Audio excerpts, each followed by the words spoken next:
नमस्कार जोहार, मैं राजू और आप देख रहे हैं 24 झारखंड न्यूज। चलिए जानते हैं झारखंड की सुबह से लेकर शाम तक की तमाम बड़ी खबरों को।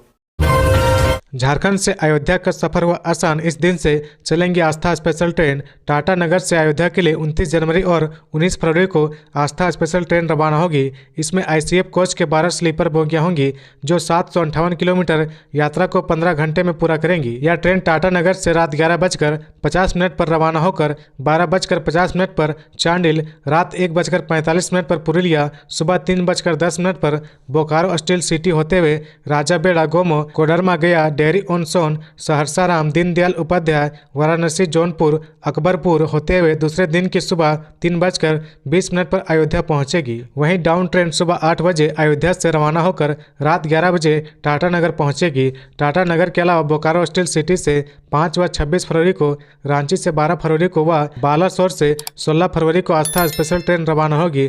ट्रेन में सीटों की बुकिंग IRCTC द्वारा होगी। बता दें कि अयोध्या राम मंदिर में रामलला की प्राण प्रतिष्ठा हो चुकी है। अब नए राम मंदिर में विराजमान रामलला के दर्शन 23 जनवरी को यानी मंगलवार से आम लोग भी कर सकेंगे, क्योंकि टेंट से महल में पहुंचने भगवान राम के दर्शन करने को श्रद्धालु बेहद ललायित हैं। ऐसे में लोग ट्रेन के बारे में जानने को उत्सुक है कि वह अयोध्या कैसे जा सकते हैं। चतरा में TSPC उग्रवादियों का तांडव, 2 पोकलेन फूंके, मुंशी मजदूरों को पीटा। झारखंड में उग्रवादियों ने एक बार फिर हमला बोला है। तृतीय सम्मेलन प्रस्तुति कमेटी TSPC के उग्रवादियों ने पत्थर खदान पर हमला किया है। खदान में खड़ी 2 पोकलेन मशीनों को जला दिया, जबकि वहां मौजूद मुंशी और मजदूरों के साथ मारपीट भी की। मंगलवार को पुलिस ने यह जानकारी दी है। पुलिस ने कहा कि क्षेत्र की घेराबंदी करके उग्रवादियों की तलाश की जा रही है। मामले की जाँच शुरू कर दी गई है। उग्रवादियों ने इस बार झारखंड बिहार सीमा पर स्थित चतरा जिले को निशाना बनाया है। जिले के हंटरगंज थाना क्षेत्र के तिलहेत पंचायत के लूटा गांव में एक पत्थर खदान है। इस खदान में सोमवार की रात को TSPC उग्रवादियों ने 2 पोकलेन मशीनों को आग के हवाले कर दिया। मुंशी अजीत यादव व मजदूरों के साथ मारपीट भी की। पुलिस ने कहा कि लेवी नहीं देने की वजह से उग्रवादियों ने घटना को अंजाम दिया है, ऐसा अनुमान लगाया जा रहा है। घटना की जानकारी मिलने के बाद पुलिस ने इलाके की घेराबंदी कर सर्च ऑपरेशन चलाया जा रहा है। घटना से मजदूरों में भय का माहौल है। कहा जा रहा है कि TSPC के हरेंद्र दस्ते ने घटना को अंजाम दिया है। हालांकि इसकी आधिकारिक पुष्टि नहीं हुई है। खबर है कि हजारीबाग निवासी रामलखन मेहता के मां कोलेश्वरी इंटरप्राइजेज स्टोन माइंस पर उग्रवादियों ने हमला किया है। पुलिस ने मजदूरों से घटना की जानकारी लेकर अभियान तेज कर दी है। घायल मुंशी का इलाज सामुदायिक स्वास्थ्य केंद्र में किया गया है। जानकारी के अनुसार 9-10 हथियारबंद उग्रवादी लूटा माइंस पहुंचे और मुंशी को मजदूरों को कब्जे में लेकर मारपीट की, पोकलेन मशीन को जला दिया, चेतावनी दी कि बिना आदेश से काम शुरू किया तो इसके गंभीर परिणाम भुगतने होंगे। घटनास्थल पर कई पुलिस पदाधिकारी दल बल के साथ मौजूद है। मालूम हो कि जिले में भाकपा माओवादी व TSPC उग्रवादी सक्रिय है। 15 जनवरी को कुंदा थाना क्षेत्र के अनगढ़ा जंगल में करीब 1 घंटे तक भाकपा माओवादी के सदस्यों व सुरक्षा बलों के बीच मुठभेड़ हुई थी। झारखंड में 7 डिग्री तक गिरा पारा, शीतलहरी ने बढ़ाई कनकनी। झारखंड में कड़ाके की ठंड पड़ रही है। राज्य के कई जिलों में शीतलहरी ने कनकनी बढ़ा दी है। वहीं कई जिलों में कोहरा भी सुबह सुबह छा रहा है। आलम यह है कि 2 दिन पहले हुई बूंदाबांदी के बाद कोहरा भी छा रहा है। बादल छटने के साथ ही ठंड का असर भी बढ़ गया है। न्यूनतम तापमान में 7 डिग्री की गिरावट आई है। मौसम विभाग के अनुसार अगले 4 दिनों तक इस कनकनी का असर बरकरार रहने वाला है, लेकिन 27 जनवरी के बाद इस कड़ाके की ठंड से लोगों को थोड़ा बहुत राहत मिलेगा। रांची सहित पूरे राज्य में कनकनी के कहर को देखते हुए मौसम विज्ञान केंद्र ने येलो अलर्ट जारी किया है। अहले सुबह और शाम ढलते ही कनकनी अपना असर दिखाना शुरू कर देती है। बढ़ते ठंड को देखते हुए राज्य सरकार ने भी स्कूलों के समय में भी बदलाव कर दिया है। 25 जनवरी तक KG से 5वीं तक के क्लास सुबह 10 से दोपहर 2 बजे तक चल रहे हैं। वहीं क्लास 6 से 12वीं तक के स्कूल सुबह 9 बजे से 3 बजे तक चल रहे हैं। खबरों में आगे बढ़ने से पहले अगर अभी तक आपने इस चैनल को सब्सक्राइब नहीं किया तो प्लीज सब्सक्राइब कर ले, जिससे झारखंड की हर छोटी सी बड़ी खबर की अपडेट आप तक पहुंचता रहे। गढ़वा में भगवा झंडे को नाले में फेंके जाने पर आक्रोश, प्रशासन ने मामला शांत कराया। गढ़वा के रंका अनुमंडल मुख्यालय के पासी मोहल्ला में श्री राम जन्मभूमि मंदिर पर प्राण प्रतिष्ठा के अवसर पर लगाया गया भगवा झंडा नाले में फेंक दिए जाने से हिंदू संगठनों में आक्रोश बढ़ गया। कुछ समय के लिए रंका शहर में तनाव की स्थिति बन गई, लेकिन प्रशासन ने लोगों को समझा बुझाकर और दोषी के खिलाफ कार्रवाई का आश्वासन देकर मामला शांत कराया। इससे पहले सोमवार को भगवा झंडा नाली में फेंके जाने की सूचना आग की तरह फैल गई। इसके बाद काफी संख्या में विभिन्न हिंदू संगठनों के युवक एकत्र होना शुरू हो गए। वे जय श्री राम का नारा लगाते हुए भगवा झंडा नाली में फेंकने वाले असामाजिक तत्वों को गिरफ्तार करने की मांग करने लगे। साइबर अपराध के बढ़ते मामले पर झारखंड हाईकोर्ट ने केंद्र को दिया निर्देश। 16 फरवरी को फिर होगी सुनवाई। झारखंड हाईकोर्ट ने राज्य में बढ़ते साइबर ठगी के मामले को लेकर स्वतः संज्ञान से दर्ज याचिका पर सुनवाई की।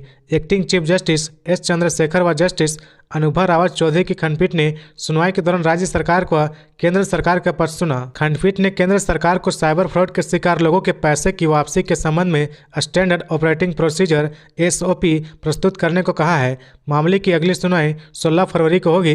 खंडपीठ ने केंद्र सरकार को साइबर फ्रॉड के शिकार लोगों के पैसे की वापसी के संबंध में स्टैंडर्ड ऑपरेटिंग प्रोसीजर SOP प्रस्तुत करने को कहा है। मामले की अगली सुनवाई 16 फरवरी को होगी। इससे पूर्व Indian cyber crime coordination centre के SCP जितेंद्र सिंह की ओर से बताया गया कि साइबर फ्रॉड के शिकार लोगों के पैसे वापसी को लेकर चर्चा चल रही है। अगले सप्ताह में केंद्र सरकार के स्तर पर एक बैठक होनी है। इसके बाद SOP तैयार कर लिया जाएगा। वहीं स्टेट लेवल बैंकर्स कमेटी की ओर से शपथ पत्र दायर कर बताया गया कि साइबर फ्रॉड के शिकार लोगों का पैसा दिलाने पर वह स्वयं को निर्णय नहीं ले सकते हैं। वह जो भी निर्णय लेता है वह reserve bank of India RBI के दिशा निर्देश के आलोक में ही लेता है। राज्य सरकार की ओर से महाअधिवक्ता राजीव रंजन व अधिवक्ता पीयूष चित्रेश ने बताया कि केंद्र सरकार के स्तर पर साइबर फ्रॉड के शिकार लोगों के पैसे वापसी को लेकर 20 जनवरी को एक वर्चुअल बैठक हुई थी। इसमें देश के विभिन्न राज्यों के संबंधित अथॉरिटी के अधिकारी, Indian cyber crime coordination centre, Indian banking association के प्रतिनिधि, स्टेट लेवल बैंकिंग एसोसिएशन के प्रतिनिधि, CID DG अनुराग गुप्ता, मामले की amicus curiae Saumya S Pandey भी शामिल हुई थी। SOP बनाकर केंद्र को भेजा गया है। उल्लेखनीय है कि CID DG अनुराग गुप्ता द्वारा साइबर क्राइम के पीड़ित लोगों को पैसे वापसी को लेकर लिखे गए एक पत्र को हाईकोर्ट ने गंभीरता से लेते हुए उसे याचिका में तब्दील कर दिया था। रांची जिला बार एसोसिएशन का चुनाव परिणाम घोषित। शंभू अग्रवाल 9वीं बार अध्यक्ष और संजय विद्रोही तीसरी बार बने सचिव। रांची जिला बार एसोसिएशन के द्विवार्षिक 2024-26 चुनाव में अधिवक्ता शंभू प्रसाद अग्रवाल 9वीं बार अध्यक्ष पद पर काबिज हुए हैं, जबकि उपाध्यक्ष पद पर विनोद कुमार राय तथा सचिव पद पर संजय कुमार विद्रोही तीसरी बार अपने अपने पद पर चुने गए हैं। कोषा अध्यक्ष पद के लिए मुकेश कुमार केसरी दूसरी बार, सहायक कोषा अध्यक्ष पद के लिए दीनदयाल सिंह ने तीसरी बार जीत दर्ज की है। संयुक्त सचिव प्रशासन के लिए अभिषेक कुमार भारती ने पहली बार व संयुक्त सचिव लाइब्रेरी पद के लिए प्रदीप कुमार चौरसिया ने दूसरी बार जीत दर्ज की है। चुनाव पदाधिकारी अजय कुमार तिवारी ने इसकी घोषणा की है। 7 पदाधिकारियों के पद के लिए 33 उम्मीदवार मैदान में थे। मतदाताओं की कुल संख्या 2163 थी। चुनाव में 1863 अधिवक्ताओं ने अपने मताधिकार का प्रयोग किया, जबकि मतदाताओं की कुल संख्या 2163 थी। धनबाद और गिरिडीह में माहौल बिगाड़ने का प्रयास, 2 पक्ष आपस में भिड़े। धनबाद जिला के टुंडी और निरसा में असामाजिक तत्वों ने सांप्रदायिक माहौल बिगाड़ने की कोशिश की, लेकिन समय पर पुलिस पहुंची और स्थिति को नियंत्रण कर लिया। वहीं गिरिडीह जिला के पूर्णा नगर और आजाद नगर में 2 पक्ष आपस में भिड़ गए, जिससे वहां तनाव की स्थिति उत्पन्न हो गई। इस दौरान कुछ लोग घायल भी हो गए हैं। हालांकि सूचना मिलते ही पुलिस ने स्थिति को नियंत्रण कर लिया। बताया जाता है कि टुंडी थाना क्षेत्र के छाताबाद में सोमवार शाम को राम भक्तों का जुलूस जयकारे के साथ गुजर रहा था। स्कूल के पास प्रसाद पाकर पुनः उसी रास्ते लौट रहा था। लौटने के क्रम में नारेबाजी की जाने लगी तो दूसरे पक्ष की कुछ महिलाओं ने इस पर आपत्ति जताई। इसी बात को लेकर दोनों पक्षों में बहस छिड़ गई। बाद में दोनों पक्षों से लाठी डंडे निकल गए तो पुलिस पहुंच गई। उसके बाद दोनों पक्षों को समझा बुझाकर शांत करा दिया। इस संबंध में किसी पक्ष ने पुलिस से कोई शिकायत नहीं की है। वहीं निरसा थाना क्षेत्र के अंसार मोहल्ला में सोमवार शाम जुलूस के दौरान 2 पक्षों में झड़प हो गई। सूचना मिलते ही निरसा पुलिस मौके पर पहुंची और स्थिति को नियंत्रण किया। पुलिस ने भीड़ से 4 युवक को निकालकर सुरक्षित थाना ले गई। जुलूस में शामिल 9 बाइक को अंसार मोहल्ला में सुरक्षित रखा गया। सूचना पाकर DSP हेडक्वार्टर अमर कुमार पांडे, डंडा अधिकारी सह BDO इंद्रलाल ओहदार, निरसा थाना प्रभारी दिलीप यादव के अलावा कई थाना की पुलिस घटनास्थल पर कैंप कर रही है। झारखंड के 13 जिलों में 31 नई एम्बुलेंसों की होगी तैनाती। राष्ट्रीय स्वास्थ्य मिशन के तहत राज्य में डायल 108 आपातकालीन सेवा के तहत एम्बुलेंसों की तैनाती के आदेश दिए गए हैं। पुरानी कंपनी मैसर्स चिकित्सा हेल्थ केयर लिमिटेड की जगह पर अब सिकंदराबाद की नई company Messrs EMRI green health services Secunderabad संचालन कर रही है। पुरानी कंपनी चिकित्सा को 2 दिनों के अंदर सिविल सर्जन के नेतृत्व में एम्बुलेंस को मोटर यान निरीक्षक से जाँच के बाद हैंडओवर टेक ओवर करने को कहा गया है। सबसे ज्यादा 6 बोकारो जिला में, इसके बाद साहिबगंज में 4 और रांची एम्बुलेंस सर्विसेज का लाभ घायलों, सामान्य मरीजों व प्रसूताओं को इमरजेंसी सेवा के तहत मिलेगा। आपको बता दें कि झारखंड में 14 नवंबर 2017 से निःशुल्क 108 एम्बुलेंस सेवा चलाई जा रही है। MOU के तहत 14 नवंबर 2022 को कंपनी का सरकार के साथ एग्रीमेंट समाप्त हो गया था। राष्ट्रीय स्वास्थ्य मिशन के अपर अभियान निदेशक ने बताया कि NHM परिसर में खड़ी सभी 206 नई एम्बुलेंस के साथ ही कई पुराने व्हीकल को धीरे धीरे 23 जगहों पर तैनात किया जा रहा है। एम्बुलेंस की सेवा 24 घंटे उपलब्ध कराई जा रही है। CRPF IG कमांडेड झामुमो कार्यकर्ताओं समेत 500 अज्ञात जवानों पर प्राथमिकी दर्ज। CRPF के IG कमांडेड और 500 अज्ञात जवानों के खिलाफ डंडा अधिकारी सह रांची के सदर CO मुंशी राम की शिकायत पर सोमवार को गोंदा थाने में प्राथमिकी दर्ज की गई है। प्राथमिकी IPC के धारा 143, 188 और 353 के तहत कराई गई है। CO ने प्राथमिकी में आरोप लगाया कि 20 जनवरी 2024 को दोपहर 2:30 बजे 10 बड़े वाहनों से CRPF के अधिकारी व जवान CM हेमंत सोरेन के कांके रोड स्थित सरकारी आवास की ओर जाने का प्रयास करने लगे। मैंने और वहां उपस्थित पुलिस अधिकारियों ने उन्हें बैरिकेडिंग के अंदर जाने से रोका। इस दौरान CRPF के अधिकारियों ने बताया कि जिला प्रशासन की ओर से सुरक्षा की पूरी व्यवस्था की गई है। जिला प्रशासन ने CRPF से सहयोग का अनुरोध भी नहीं किया है। ऐसी स्थिति में बिना जिला प्रशासन की अनुमति के आपके हथियारबंद जवानों के साथ पहुंचने से विधि व्यवस्था की समस्या उत्पन्न हो गई है। CM आवास और आसपास के क्षेत्र में सदर अनुमंडल अधिकारी के आदेश से धारा 144 लागू होने के कारण 500 मीटर क्षेत्र में हथियार के साथ जाने पर पाबंदी है। अनुरोध किया गया कि आप लोग अपने कैंप लौट जाएं, लेकिन वे मानने को तैयार नहीं थे। वह बलपूर्वक अधिकारियों व पुलिस बलों से उलझते रहे। CRPF के लोग कह रहे थे कि CRPF IG व कमांडेंट के आदेश के तहत उन लोगों को मुख्यमंत्री आवास जाना है। इसके बाद CRPF द्वारा अपना वाहन ATI और मुख्यमंत्री आवास के पिछले गेट के समीप लगा दिया गया। इसके बाद CRPF जवानों द्वारा घेराबंदी की जाने लगी। विधि व्यवस्था की समस्या व शांति भंग करने का प्रयास किया जाने लगा। सूचना पर सिटी SP अपर जिला दंड अधिकारी मौके पर पहुंचे और CRPF के अधिकारियों को पुनः निषेधाज्ञा लागू होने और जिला प्रशासन द्वारा बिना बुलाए मुख्यमंत्री आवास के समीप आने पर आपत्ति जताई गई। बार बार अनुरोध के बाद भी मोहराबादी स्थित रांची विश्वविद्यालय के भवन के समीप CRPF द्वारा अपने वाहनों को ले जाया गया। इस वजह से विधि व्यवस्था की समस्या उत्पन्न हो गई। काफी प्रयास के बाद स्थिति संभाली गई। उल्लेखनीय है कि 20 जनवरी को ED की टीम मुख्यमंत्री हेमंत सोरेन से पूछताछ करने उनके कांके रोड स्थित आवास गई थी। 10 महीने में मात्र 31% ही सड़कें बनी। झारखंड में प्रधानमंत्री ग्राम सड़क योजना के कार्यों की प्रगति अच्छी नहीं है। चालू वित्तीय वर्ष के पूरा होने को मात्र 2 महीने बचे हैं, जबकि योजना के लक्ष्य का आधा भी काम नहीं हो सका है। अब तक लक्ष्य का मात्र 31% ही काम हो सका है। कार्य की प्रगति कम होने के कारण विभाग भी चिंता में है। इंजीनियरों को कार्य की प्रगति में तेजी लाने का निर्देश दिया गया है। वहीं ग्रामीण कार्य विभाग के प्रधान सचिव अजय कुमार सिंह ने भी Jharkhand state rural road development authority को कार्य प्रगति तेजी करने का निर्देश दिया गया है। उन्होंने कहा कि हर हाल में लक्ष्य की पूर्ति की जाए। चालू वित्तीय वर्ष में झारखंड को 1860 किलोमीटर सड़क निर्माण का लक्ष्य किया गया था। अब तक इसमें से मात्र 581 किलोमीटर सड़क का ही निर्माण हो सका है। 1279 किलोमीटर सड़क का निर्माण नहीं हो सका है। फिलहाल JSRRDA के पास सड़क के लक्ष्य को हासिल करने के लिए मात्र 88 दिन का समय बचा हुआ है। ऐसे में हर दिन 14.53 किलोमीटर सड़क का निर्माण होने पर ही लक्ष्य को पूरा किया जा सकेगा। इंजीनियरों ने बताया कि अब तक का रेशियो बहुत खराब है। अब तक हर दिन मात्र 2 किलोमीटर ही सड़क का निर्माण हुआ है। अब तक मात्र 581 किलोमीटर सड़क बनी है। ऐसे में अब पहले की तुलना में 7 गुना तेजी से काम करना होगा, तभी लक्ष्य हासिल होगा। इंजीनियरों ने बताया कि लगभग हर जिले की स्थिति खराब है। सारे जिलों में काम का भी धीमी गति से हुई है।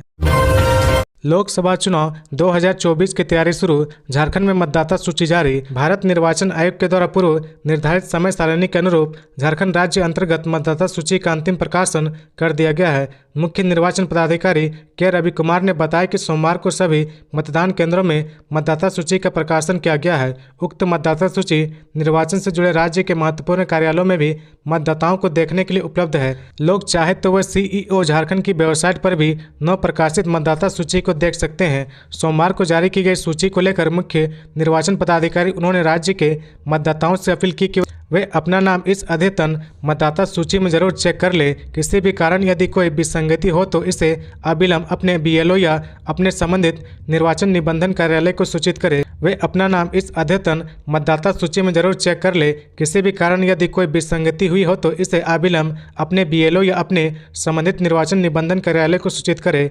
वे चाहे तो इसकी सूचना राज्य के मतदाता हेल्पलाइन सेंटर 1950 पर भी सूचित कर सकते हैं। उन्होंने कहा कि राज्य के मतदाता उक्त सत्यापन कार्य के लिए वोटर पोर्टल या वोटर हेल्पलाइन ऐप का भी उपयोग कर सकते हैं। शिबू सोरेन के खिलाफ लोकपाल की कार्रवाई में हस्तक्षेप करने से दिल्ली हाईकोर्ट ने किया इनकार। दिल्ली हाईकोर्ट ने आय से अधिक संपत्ति अर्जित करने के मामले में झामुमो सुप्रीमो सांसद शिबू सोरेन के खिलाफ लोकपाल द्वारा शुरू की गई कार्रवाई में हस्तक्षेप करने से इनकार कर दिया है। अदालत ने कहा कि यह लोकपाल को निर्णय लेना है कि जांच के उद्देश्य को पूरा करने को लेकर आगे बढ़ने के लिए पर्याप्त सामग्री है या नहीं। गोड्डा सांसद निशिकांत दुबे ने शिबू सोरेन व परिवार के अन्य सदस्यों के खिलाफ आय से अधिक संपत्ति अर्जित करने का आरोप लगाते हुए लोकपाल के यहाँ शिकायत दर्ज कराई थी। लोकपाल ने CBI को PI दर्ज कर जांच करने का आदेश दिया था, जिसे शिबू सोरेन ने हाईकोर्ट में चुनौती दी थी। हाईकोर्ट के जस्टिस सुब्रमण्यम प्रसाद ने सोमवार को उक्त फैसला सुनाते हुए शिबू सोरेन को राहत देने से इनकार कर दिया तथा मामले के गुण दोष पर कोई टिप्पणी किए बिना याचिका का निपटारा कर दिया। पूर्व में 22 दिसंबर 2023 को मामले में सुनवाई पूरी होने के बाद अदालत ने अपना फैसला सुरक्षित रख लिया था। अदालत ने उक्त फैसले से शिबू सोरेन के खिलाफ CBI जांच प्रारंभिक जांच का रास्ता साफ हो गया है। इससे पूर्व मामले की सुनवाई के दौरान प्रार्थी की ओर से अदालत को बताया गया था कि लोकपाल व लोकायुक्त अधिनियम 2013 की धारा 53 के तहत अपराध के 7 वर्ष बीत जाने के बाद किसी भी शिकायत की जाँच करने का अधिकार लोकपाल को नहीं है। इसके अलावा भी बताया गया कि यह मामला झारखंड राज्य बनाम शिवशंकर शर्मा और H सोरेन बनाम शिवशंकर शर्मा की SLP में शीर्ष अदालत के फैसले के तहत पूरी तरह से कवर किया गया है। उनके खिलाफ मामला पूरी तरह से दुर्भावनापूर्ण और राजनीति से प्रेरित है, इसलिए लोकपाल के आदेश को निरस्त किया जाना चाहिए। कोयलर सेक्टर में एक दिवसीय हड़ताल 16 फरवरी को एटक इंटक HMS व C2 की बैठक में लिया गया निर्णय। कोल सेक्टर के trade union AITUC INTUC HMS व C2 की वर्चुअल बैठक सोमवार को हुई। इसमें 16 फरवरी को कोयला सेक्टर में एक दिवसीय हड़ताल करने का निर्णय लिया गया है। इसके लिए फेडरेशन 2 फरवरी को नोटिस देगा। बैठक में शामिल C2 के DD रामानंदन ने बताया कि मांग पत्र तैयार करने के लिए 4 सदस्यीय कमेटी गठित की गई है। इसमें इंटक से SQ जामा, HMS से शिवनाथ पांडे, C2 से DD रामानंदन व एटेक से जोसफ शामिल है। बता दें कि वर्चुअल बैठक में BSM को छोड़ HMS, इंटक, C2 व एटक के कोल फेडरेशन से 10-10 प्रतिनिधियों ने हिस्सा लिया है। इसमें केंद्र सरकार द्वारा कोयला उद्योग के निजीकरण, मेडिकल अनफिट, MDO मोड में कोयला खदानों का संचालन व रेवेन्यू शेयरिंग आदि का विरोध प्रमुख मुद्दा था। बैठक में सार्वजनिक क्षेत्र के विनिवेश तथा मोदी सरकार की मजदूर व उद्योग विरोधी नीति को लेकर आंदोलन की रणनीति तैयार की गई है। इंटक के राष्ट्रीय सचिव सह ACC सदस्य वीरेंद्र प्रसाद अम्बस्ट ने कहा कि कोयला उद्योग के निजीकरण के लिए केंद्र सरकार तरह तरह की नीति तैयार कर रही है। सड़क पर मिला अज्ञात युवक का शव, हत्या कर फेंकने की आशंका। जसीडीह देवघर मुख्य पथ पर स्थित डाबर ग्राम बिजली ग्रिड के समीप सड़क किनारे सोमवार सुबह एक 30 वर्षीय युवक का शव मिला है। मृतक के सिर सहित चेहरे व कान में काफी जख्म थे, जिससे खून भी निकला था। उसका दायां पैर भी टूटा हुआ लग रहा था। सूचना पाकर थाने के इंस्पेक्टर सह थाना प्रभारी सत्येंद्र प्रसाद सहित SI अमित कुमार, विनोद कुमार, ASI लक्ष्मण तुरी पुलिस बलों के साथ घटनास्थल पर पहुंचे और जांच पड़ताल की। इसके बाद पंचनामा कर शव पोस्टमार्टम के लिए भेजा गया। मृतक के पॉकेट व बैग से वैसे कोई कागजात व सामान नहीं मिला है जिससे उसकी पहचान हो सके। घटना पर शव के आसपास इलाके में खोजबीन में कुछ खास पता नहीं चल सका है। पुलिस व आम लोगों के मुताबिक युवक की हत्या अन्यंत्र की गई होगी और साक्ष्य छिपाने की नीयत से शव को यहां लाकर हत्यारों ने सड़क किनारे फेंक दिया होगा। मृतक का शव देखकर लगा कि आरोपियों ने धारदार हथियार से मारकर उसकी हत्या की होगी। शव के चेहरे सहित शरीर के कई हिस्सों में जख्म के निशान मिले हैं।